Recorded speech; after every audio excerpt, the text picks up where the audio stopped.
So mergers and acquisitions, that's the M, that's the A. You're interested in buying a company, or you're buying part of a company, you're selling a company or selling part of the company.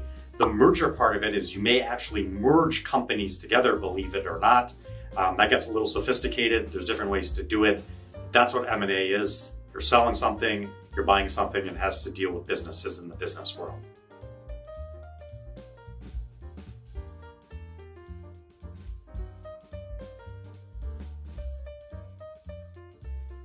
So why would a company want to be involved in an M&A transaction? If they're acquiring a business, they're either acquiring the business as a whole, they like all the assets, they like everything the business does, or they want to pick out certain assets that they like and use that now in their own business. So they may want to acquire all of the business because they think the business is great from top to bottom, including the debts of the business, or just certain aspects of the business, certain assets, but leave part of that business where it belongs right now. But in a nutshell, if you want to buy a business, presumably you like that business, you like what it has to offer, you think that there's value there and you want to acquire it.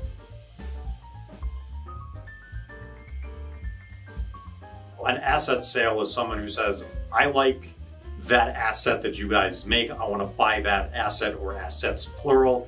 So I'm going to buy that from your business, but I'm not buying your business. Your business still exists. A stock sale is when I go to the people that own that business and I say, well, not only do I like the assets that you're making, I like all of the business. So I'm going to go ahead and buy your interest, your stock in the business so that I essentially step into your shoes and now I own that business just as you did. In the asset sale, I'm picking out certain things to bring into my business. In the stock sale, I am stepping into your shoes in your business. Red flags for a buyer and a seller. Well, I think one potential red flag is the structure of the deal. Usually asset sales benefit the buyer for tax purposes. Usually equity or stock sales benefit the seller. So you want to make sure that you understand exactly what you're entering into, what you're getting, what's the taxation thereof, because that's really important and a negotiation within itself. One thing I see that comes up in these deals is that some people don't like to disclose everything. They don't like to go through due diligence. They don't want to cooperate. That's a major red flag. If I'm buying your business, whether it's an asset or the whole business, I need to know what I'm buying. Well, I don't want to buy an asset that's encumbered. I may not want to buy a business, your stock, that's also encumbered, or all the assets of the business are encumbered that I'm now getting. So I would say due diligence is important, understanding what you're buying, what you're selling, what you're not buying, what you're not selling. The drafting of the process, usually a letter of intent, you may have heard that, is kind of the first step where you sort of negotiate basic terms and you start the process. I think it's very important to have that in writing and executed by the parties. If someone's not willing to do that, that's a little bit of a red flag in my eyes, because that's a pretty standard thing. It's supposed to protect all parties involved and make sure we're all on the same page. There are numerous types of M&A deals. I'm going to tell you two of them. There's the forward triangular merger and the reverse triangular merger. In a forward triangular merger, I've got an acquiring company and I've got a selling company. The acquiring company creates a subsidiary and the selling company will merge into that subsidiary and disappear. So now you've got acquire and its subsidiary. That's a forward triangular merger.